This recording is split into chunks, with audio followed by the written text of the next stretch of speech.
Most of our routing protocols allow us to authenticate those routing updates.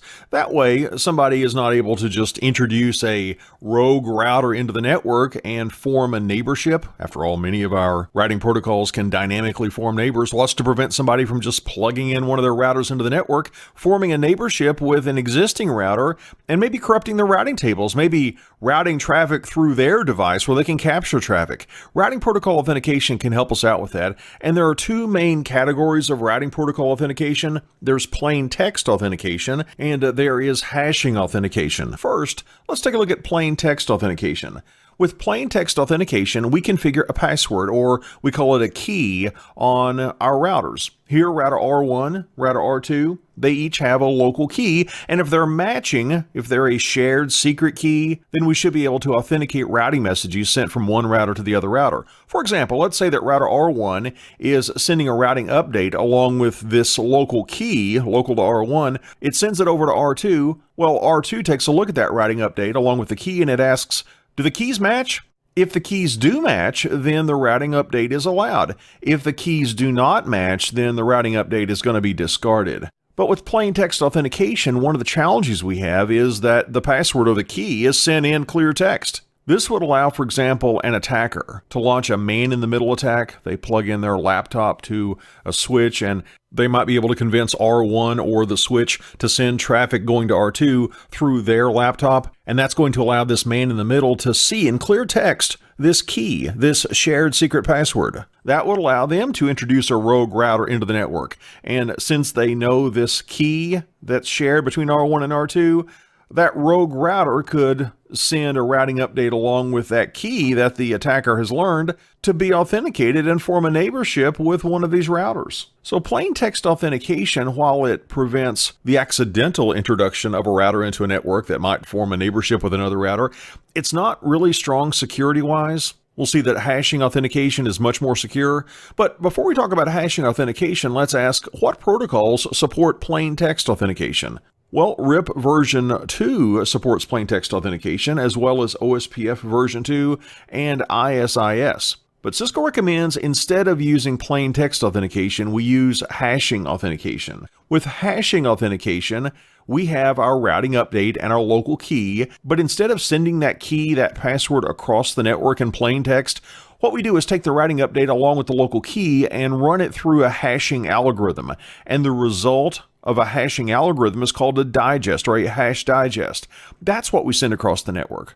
A hash digest is not an encryption of the password, it's really a fingerprint. We take the routing update, we take the local key, we run a mathematical algorithm on them, and we send the result of that algorithm, along with the routing update. The other side, router R2 in this case, it's going to take a look at that routing update, and it's going to take its local key and run that algorithm and see if it generates the same result. Does it come up with the same hash digest? If the hash digests do match, then the routing update is allowed. If they do not match, then the routing update is going to be rejected. And when we talk about hashing, we're really talking about a couple of different algorithms that perform this hashing. First of all is MD5, Message Digest 5.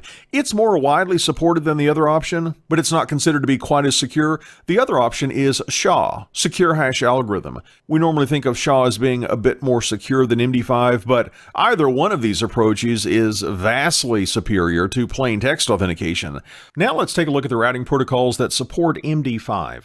We've got RIP version 2, there's EIGRP, OSPF versions 2 and 3, in addition to ISIS and BGP. For SHA, there's not quite as much support. RIP-NG supports it, named EIGRP supports it, OSPF version 2 can support it in some cases, OSPF version 3 can run SHA, and ISIS can run SHA. But let's pause on this topic for a moment and explain when we might not see SHA support with some of these routing protocols. First of all, our IPv6 routing protocols like RIP-NG and OSPF version 3, they don't natively have any authentication features that are built into them. Instead, they rely on IPsec. And IPsec can use MD5 or SHA. That's how they get their SHA support. And as far as OSPF version 2 and ISIS, I wanted to include them in this listing because there are RFCs out there that say you can run SHA with these routing protocols. However, you might not find them in your Cisco IOS router, depending on your type and flavor of Cisco IOS. Specifically, there's RFC 5709 that says OSPF version 2 can support SHA. And there's a similar RFC, it's RFC 5310 for ISIS. But just because I listed them here for completion's sake, don't be surprised if in your version of Cisco IOS, you don't see SHA support for OSPF version 2 or ISIS. And in both the plaintext and the hashing authentication scenarios, we had this local key that was stored on each router, and those keys had to match, and we call that a shared secret key. However, over time, one of those keys might become compromised. And Cisco tells us to make this authentication even more secure, we should frequently change our keys. Well, that could be a bit of a hassle to have to go to every router every Monday morning and change up the keys. Well, what we can do instead of that is ahead of time, we can configure a set of keys. Literally, it's called a key chain, and we can assign different lifetimes to the different keys on this key chain. These keychains are called time-based keychains because one key might be valid for sending or receiving for a certain period of time and then not be valid any longer, and then another key might take over. And to make sure that there's not a period of time where there's no key that's currently active, Cisco recommends that we overlap the lifetimes of these keys. So in other words, one key is going to become active before the prior key goes inactive. And we might have a situation where at this moment, more than one key is active. If that's the case, which one are we going to use? We're going to use the one with the lowest key ID. Each of these keys are going to be sent along with an identifier called a key ID. Let's go out to the live interface right now and take a look at how to set up time-based keychains. Let's set up a time-based keychain on these two routers, R1 and R2, and at the end of this demonstration, we're still not going to be doing authentication, but we're going to use this as the basis of some upcoming demonstrations when we get into authenticating specific routing protocols. For now, though, let's just set up a keychain on each of these routers. Let's go into global configuration mode on router R1, and we create a keychain. We say key chain and we give it a name. Now this name is locally significant. This is not the name that has to match on both routers. I'll call this one R1 keychain. And remember we talked about the key identifiers? Let's create a key with an identifier of 1. To do that we say key 1, and now I can say what is that password? What is the value of the key? It's called a key string. I'll say key hyphen string. And I'll call this, not a good choice for production environments probably, but I'm going to call this for our demonstration purposes, primary underscore key. Now I'm going to set up a couple of lifetimes, an accept lifetime and a send lifetime. The accept lifetime is the time period during which I will accept this key from a neighbor and say, that's a valid key. The send lifetime is the period of time in which I'm going to send this key to my neighbor to have my routing update authenticated. First, let's do the accept lifetime. And we give the time of day. I'll just make this outside of normal business hours. I'll say it's 1 a.m. We specify hours, minutes, and seconds. And I'm going to make this April the 1st, 2014. That's when the key becomes valid. And context-sensitive help shows us that we've got some options here. I can now specify when this key is no longer going to be valid. I could specify a stop time, which is what I'm going to do. But I could alternately set a duration. I could say, how many seconds is this key going to be valid for? I could say duration and then give a number in seconds. Or I could use the keyword of infinite to say that it's never going to expire. For the accept lifetime, that would mean that I'm always going to accept it. In my case, though, I'm going to set a specific ending time for this key. And I'm going to make it 1 a.m. again on May the 2nd, 2014. That's the accept lifetime. And you don't have to make the accept lifetime and the send lifetime the same. But I'm going to, in this example, let's just say the accept lifetime is the same as the send lifetime. We'll make those two identical. Now let's create a second key in our keychain. I'll say key 2. And this key string is going to be secondary underscore key. The accept lifetime is going to be at 1 o'clock a.m., and it's going to be on May the 1st, 2014. Notice what I'm doing here? I'm making this key begin on May the 1st, and the other key is expiring on May the 2nd. I'm overlapping these lifetimes just a bit to help ensure that there's never a period of time in which there will be no valid key. And if there's more than one valid key at any moment, when sending a key, we're going to send the one that has the lowest key ID. Now, I'm not going to make this one expire. I'm going to use that keyword of infinite for the expiration date. Let's set the send lifetime to the same value, even though you don't have to. And now I've configured this keychain on router R1.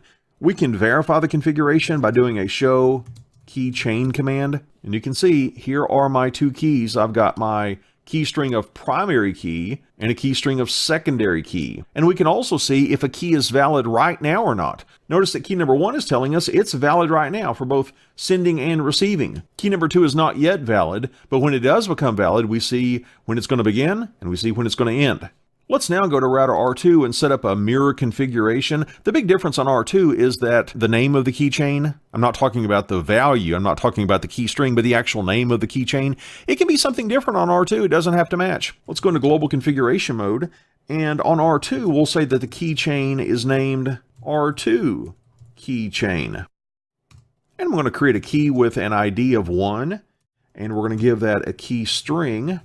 We're actually setting the password here. The key string is primary underscore key. The accept lifetime is going to begin at 1 a.m. on April the 1st, 2014, and it's going to end at 1 a.m. on May the 2nd, 2014. And I'll use the same value for the send lifetime. I'm matching what we've done on R1. Let's now create a second key in our keychain, key number 2. This secondary key had a key string of secondary underscore key. The accept lifetime was 1 a.m. on May the 1st, 2014. And we did not want this key to ever expire. We set the accept lifetime to infinite. And I'll do the same thing for the send lifetime. And we're done, and we can confirm this with a show keychain command. And again, we see that key number 1 with a key string of primary key, it is currently valid. At this point, we are not doing authentication between these routers, but each router now has a keychain containing identical keys, identical shared secrets, with identical times for when those shared secrets become valid.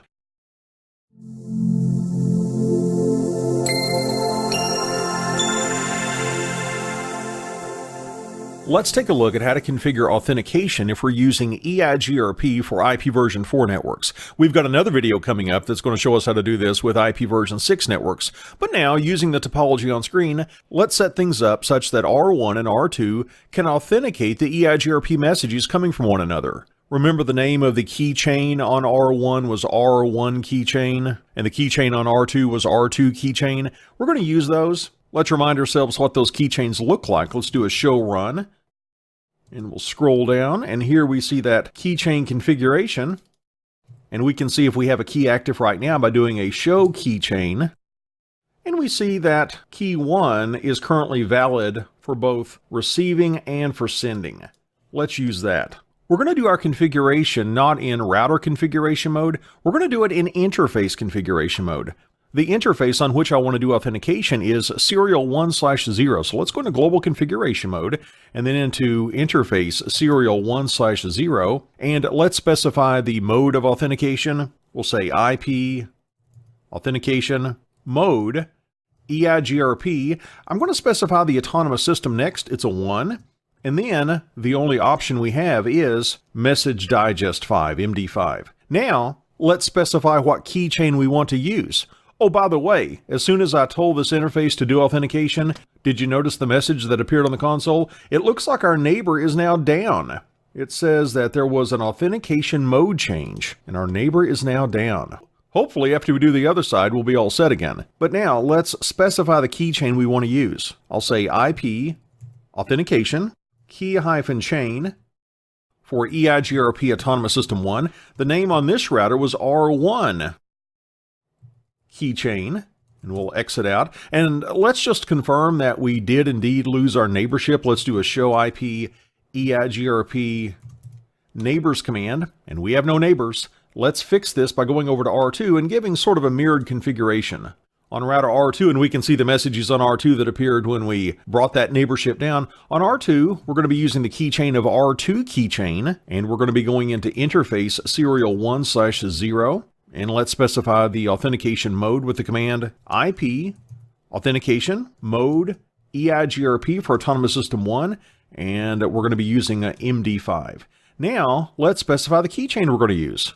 IP authentication key-chain for EIGRP autonomous system 1. We're going to use R2 keychain.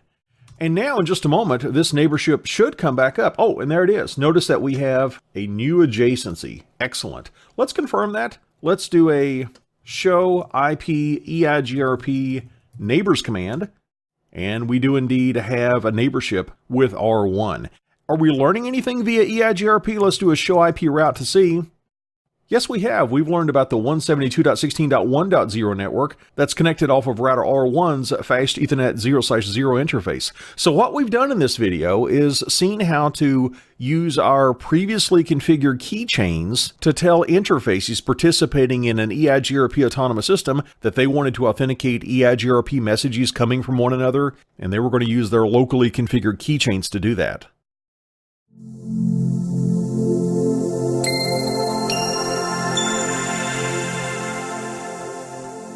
The topology we've been working with has now been configured with IP version 6 addressing, and it's configured for EIGRP for IP version 6. And we want to set up authentication between routers R1 and R2. Before we do that, let's give a couple of verification commands just to make sure that things are working fine before authentication. Let's do a show IPv6 protocols command.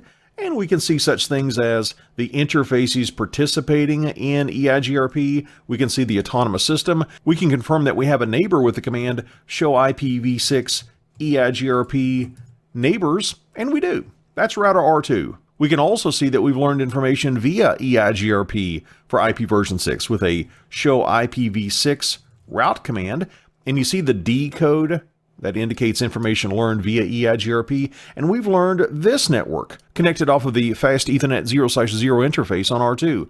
What we want to do now is configure authentication between these routers, and the configuration is very, very similar to our configuration in the previous video when we set up authentication for EIGRP for IP version 4. The slight difference is in the commands we give in interface configuration mode. Instead of saying IP, we say IPv6. Let's do that. Let's go into interface serial 1/0, and I'll say IPv6 authentication. And that's going to be followed by mode EIGRP. The autonomous system number this time is 100. We'll specify that. And the authentication type, the only option we have is MD5.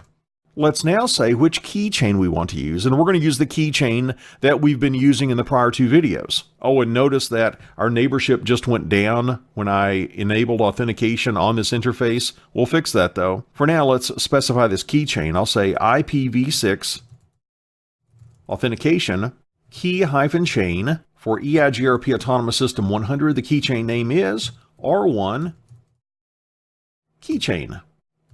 Now let's go to R2 and set things up there. On R2, let's go into interface serial 1/0, and we'll say IPv6 authentication mode EIGRP for autonomous system 100, and we're going to be using message digest 5. Now let's specify the keychain IPv6 authentication key-chain for EIGRP autonomous system 100. We want to use the keychain of R2 keychain. And in just a moment, we should see this neighborship come back up. There it is. The neighborship has been reestablished. We can confirm that with a show IPv6 EIGRP neighbors command, and the neighborship has been restored. That's a look at configuring authentication if we're using EIGRP for IP version 6.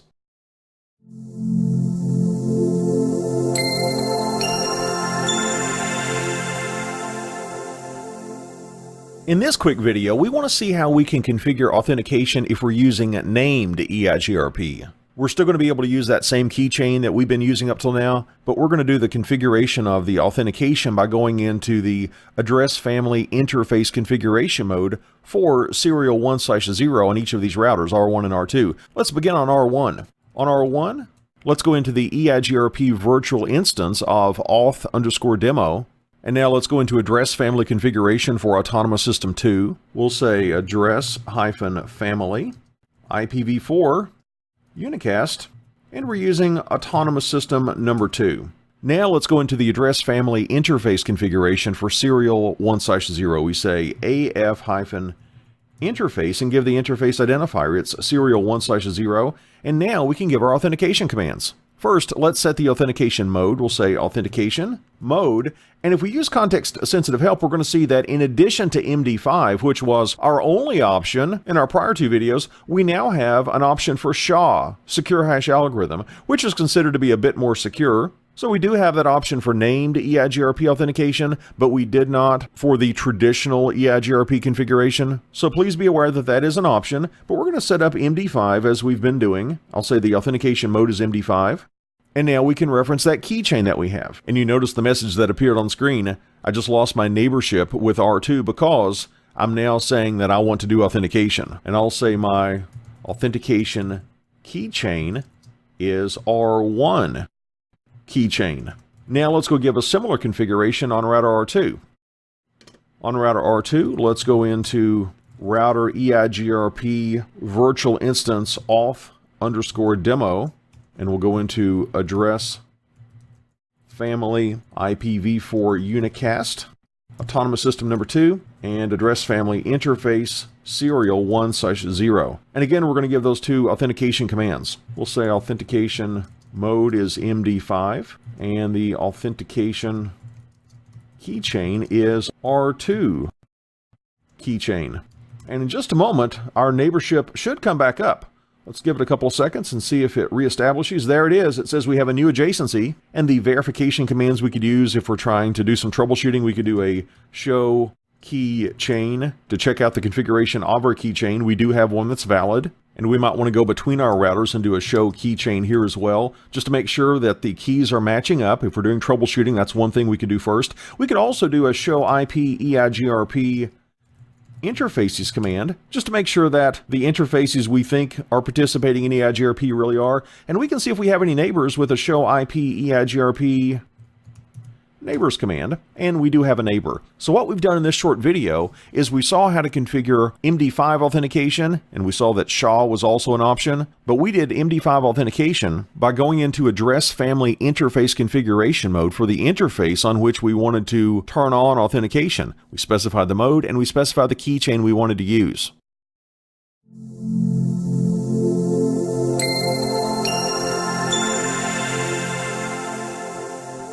In this video, we're going to take a look at how to do plain text authentication with OSPF version 2. And some of the literature you might read on this might call this clear text authentication or simple password authentication.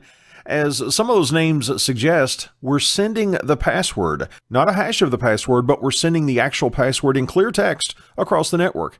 And as a result, Cisco doesn't really recommend this for production networks. However, it could be useful to prevent the accidental introduction of a router into a network and having that router form an unwanted neighborship with a production router. So this can certainly help, but if you're really going after authentication and you're concerned about security, this is probably not the best option. However, it is something I want you to know for the route exam. Let's get started on router R1. On router R1, we will go into router configuration mode for OSPF process ID 1. And to enable authentication for all of the interfaces participating in Area 0, I could simply say Area 0 authentication. Now I need to go into a specific interface and give the shared secret password. Let's go into interface serial 1/0 and we'll give this password this key. And to do this, we say IP OSPF authentication-key, and I'm going to give this a key of keylime. That's going to be my shared secret key. Notice that my neighborship went down because I'm doing authentication on this router and I'm not doing it on R2. Let's fix that. Let's go to R2. And on R2, let's set things up just under the interface. just to show you an alternate way of doing this. Let's go into interface serial 1/0, and we can enable OSPF authentication for this interface by saying IP OSPF authentication. Now I can specify that shared secret key. The command is IP OSPF authentication-key, and our key was key lime. And now we should see this neighborship reform. Let's give it just a couple of seconds and see if we come back up. And there it is. We now have reestablished our neighborship with R1. We can confirm that with a show IP OSPF neighbor command. And there is our neighbor. But one other verification command that's really powerful is show IP OSPF interface serial 1/0. This will tell us down at the bottom of the output that we do have simple password authentication enabled, which is another way of saying clear text or plain text authentication.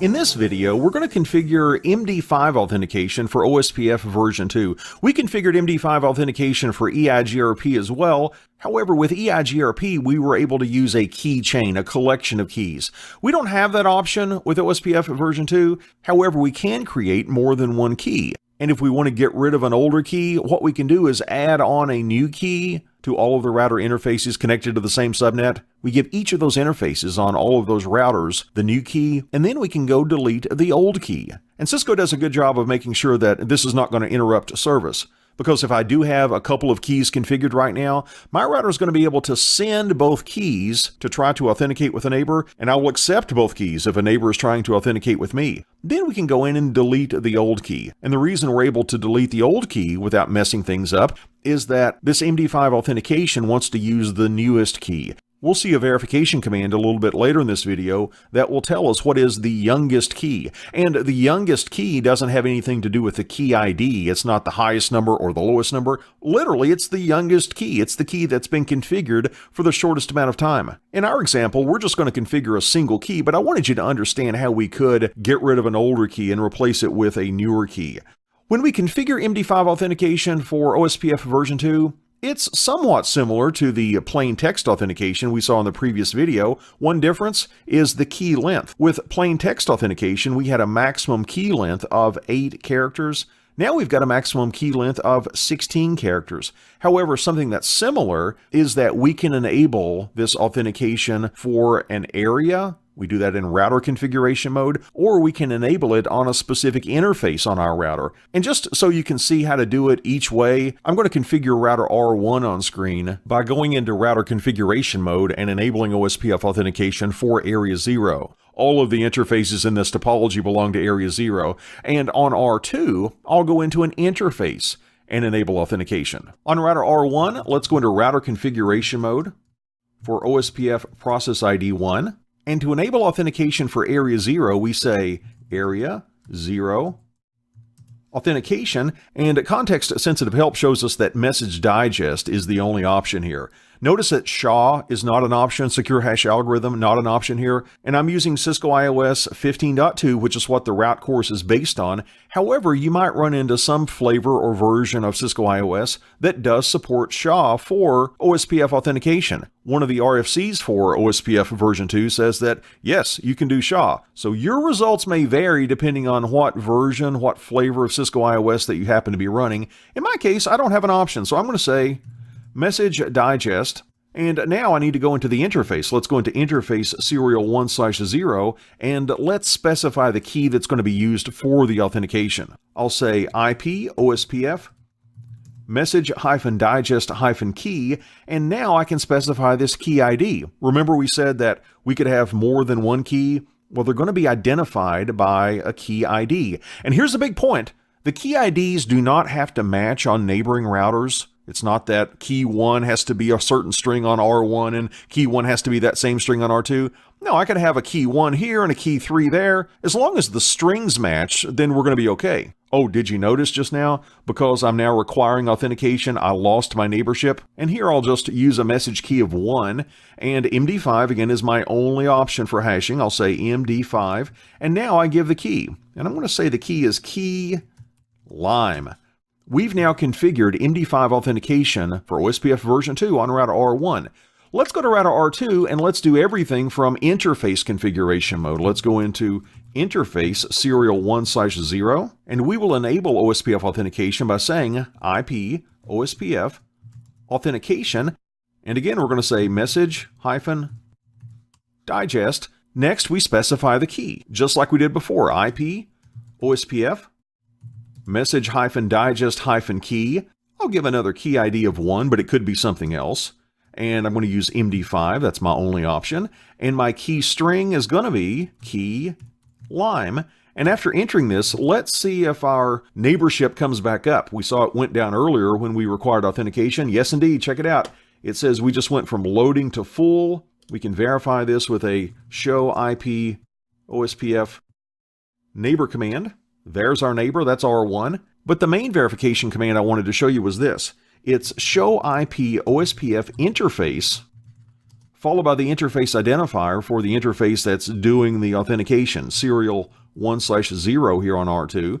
And take a look at the bottom two lines of the output. It tells us what kind of authentication we're using. It says message digest authentication is enabled. And it says that the youngest key ID is 1. And as a reminder, that youngest key ID is not necessarily the lowest key ID or the highest key ID. It's literally the key that has been configured the shortest amount of time. And that's the way that we can rotate keys. To get rid of an old key and put a new key on our router, we can just add a new key to all of the interfaces in this subnet. And that's going to be the youngest key for all of those routers. Then we just go around to the routers and we delete the older key. And that's a look at how we can configure MD5 neighbor authentication for OSPF version 2.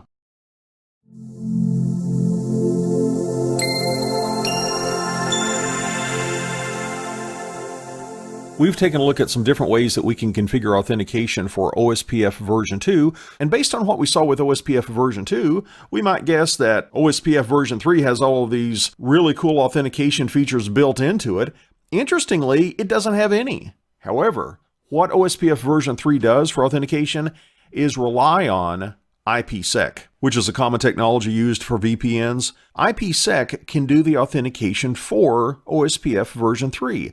And there's a couple of ways that IPsec can be implemented. It can use authentication header, or AH, and that's going to give us authentication, or it can use encapsulating security payload, or ESP. That's going to give it authentication and encryption. Here, though, we're just focused on providing authentication, so we're going to stick with AH. And we're going to set up OSPF version 3 authentication between these two routers on screen. And again, we'll enable the authentication area-wide on router R1, and we'll do it at the interface level for router R2. Let's begin, though, on router R1. Let's go into router configuration mode for process ID 2, IPv6. That's what we say before we go into router configuration mode for OSPF version 3. IPv6, router, OSPF, process ID 2. Now let's give the authentication command. We're going to say area 0, authentication, IPsec.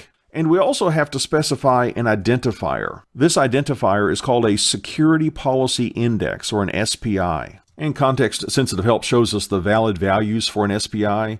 I'll just use the first one, 256. And now we can specify which hashing algorithm we want to use, MD5 or SHA-1. SHA-1 is considered to be a bit more secure than MD5, and therefore many people opt for that one. Let's set this up using SHA-1. We'll say SHA-1, and we have to give a hex string as our key, and it has to be exactly 40 characters, no more, no less. 40 hexadecimal characters. If we were using MD5, the string would be exactly 32 characters long. And notice the 0 and the 7 that we could give before we gave the hexadecimal string. The 0 says, when this string appears in our running configuration, it's going to be just as we typed it in. It's not going to be scrambled up. And if somebody's looking over our shoulder, they might be able to see it. However, if we give a 7 and a space and then the key string, then when this appears in the running configuration, this key is going to be scrambled up. I'm just going to do the default. I'm not going to specify a 0 or a 7. The default is 0. I'm going to create a 40-character hex password that's going to be easy to remember. It's not something we should use in production,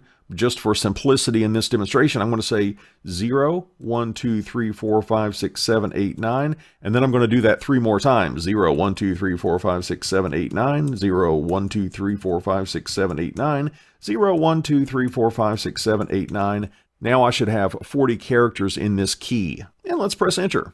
We've now enabled IPsec in the background, which is allowing us to do authentication for OSPF version 3.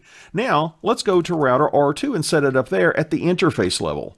On router R2, let's go into global configuration mode, and then into interface serial 1/0. And to enable OSPF version 3 authentication on this interface, we're going to say IPv6. By the way, did you notice that we just lost our neighborship? That's because R1 is requiring authentication, and we're not doing it yet on R2. That'll change in just a moment. Here's the command, IPv6 OSPF authentication, IPsec SPI. I'll give the first valid value of 256. We're going to be using the same hashing algorithm of SHA-1, and I've got to give a matching key. This has to match up between both routers, and it's going to be 0, 1, 2, 3, 4, 5, 6, 7, 8, 9, 0, 1, 2, 3, 4, 5, 6, 7, 8, 9, 0, 1, 2, 3, 4, 5, 6, 7, 8, 9, and finally 0, 1, 2, 3, 4, 5, 6, 7, 8, 9. Let's enter that, and we've now turned on authentication for OSPF version 3, and you just saw it. We just had our adjacency come up.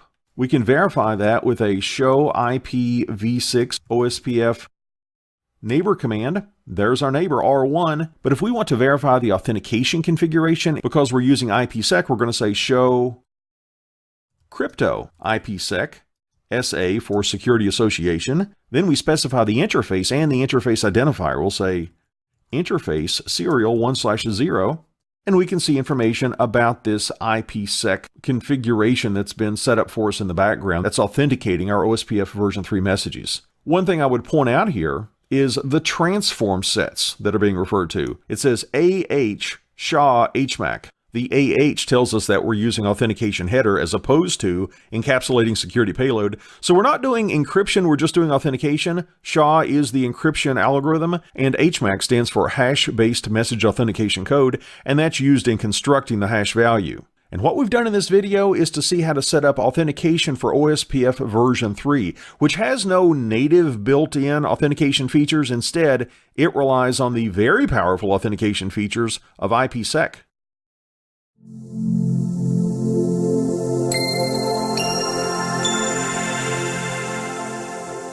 This video takes a look at authenticating BGP sessions between a couple of routers. Again, we're going to use routers R1 and R2. Notice that they're in different BGP autonomous systems. But before we get into the configuration aspect, let's think about the likelihood of something like this happening. After all, OSPF, EIGRP, they can use multicasting to dynamically form neighbors. And as a result, in many instances, it's not a big challenge to insert a router into a network and have that router start peering with existing production routers. And if that's a malicious user that inserted the router into the network, they could start corrupting routing tables, which is one of the big reasons we've been spending a lot of time in previous videos seeing how to authenticate OSPF and EIGRP sessions. But BGP is a bit of a different story. With BGP, we're not dynamically discovering our neighbors. With BGP, we have to go in and statically configure the IP address for a neighbor. And because of that, it seems a lot less likely that somebody would maliciously introduce a router into the network and be able to establish an unwanted BGP session with the production router. However, there is a way. An attacker might use an attack called session hijacking. You see, BGP is TCP based, and sometimes attackers are able to hijack an existing TCP session. What if they hijacked an existing TCP session between a couple of BGP neighbors? They might be able to do that and have their router step into this TCP session that was already established, and as a result appear as a BGP neighbor to a production router, and then they could go about their business of corrupting routing tables. And because of a threat like this, it's a good idea to authenticate our BGP peers. There's not a lot to the configuration. It's not as complex as most of our previous configurations. It's one single command on each router, and we set things up exactly the same for both IP version 4 and IP version 6 networks. So we're not going to have separate videos showing you how to do it with IPv4 and how to do it with IPv6 because it's identical. Let's go ahead and set it up right now on this IP version 4 network. On router R1, let's go into router configuration mode for BGP autonomous system 65001, and the command that enables authentication is this. We say neighbor and we give our neighbor's IP address. It's 10.1.1.2 from the perspective of R1, and we can give a password or a key here, and the type of authentication that's going to be used is MD5 hashing. We don't have the option for SHA, we don't have the option for plain text. The one and only option we have is MD5. And I'll say that my key is, I'll say key note. And if we waited long enough, we would see that the BGP session would be torn down because one neighbor has a key and the other one doesn't. But let's speed things up. Let's do a clear IP BGP star. And this is going to clear BGP. It's going to reset it. And notice that we're getting bad authentication messages.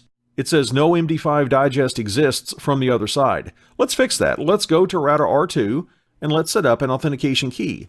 Let's go into router configuration mode for BGP Autonomous System 65002, and we're going to be pointing to our neighbor IP address of 10.1.1.1, and we want to give a matching password, a matching key of key note. And again, we'll speed things up by saying clear IP BGP, and let's see if we're now able to form a neighborship after we have matching keys on both sides. And look at this, it says that our adjacency is up. It says this neighbor is up. We can confirm that with a show IP BGP summary command. We can see that we do have a neighbor that is currently up. And it's interesting that we don't have a authentication specific BGP verification command we can give, but we can check to see whether or not we have a neighborship or not, and if we don't, then we might start troubleshooting authentication. And in this video, we've set up MD5 authentication for a BGP network that's using IP version 4, but the syntax and the configuration mode is identical for IP version 6. We're still in router configuration mode for our BGP autonomous system, and we still say neighbor, we still give the neighbor IP address, except it's an IP version 6 address, we say password, and then we give the key value. And this allows us to do MD5 authentication between a couple of BGP speaking routers.